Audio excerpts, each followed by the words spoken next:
Hi అండి. మా నాన్నమ్మ అనేది తింటే 7 తరాలు చెప్పుకోవాలా అన్నట్లుండాలా వంకాయ తింటే అని అనేదనమాట. ఇక మా నాన్నమ్మ చేసిన పద్ధతిలో నేనైతే చేస్తూ ఉన్నాను వంకాయ అయితే.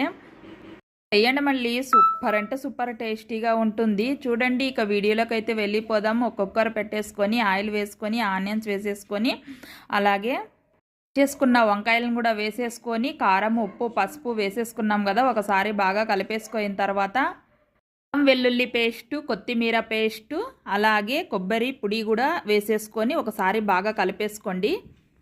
ఇక మీకు ఇష్టం ఉంటే టమాటా కూడా వేసుకోవచ్చు, నేనైతే వేయలేదన్నమాట. ఇక నీళ్లు వేసేసుకోండి మగ్గిన తర్వాత వంకాయ. ఇక అలాగే ఒక 2 ఆలుగడ్డలు ఇలా సన్నగా కట్ చేసి వేసేసుకొని మూత పెట్టేయండి. ఇంకా చూడండి గుమగుమలాడే వంకాయ అయితే నూనె వంకాయ రెడీ అయిపోయింది. సూపర్ అంటే సూపర్ టేస్టీ ఉంటుందన్నమాట. పిల్లలు పెద్దలు ఇష్టంగా తింటారు. లైక్ చేయండి.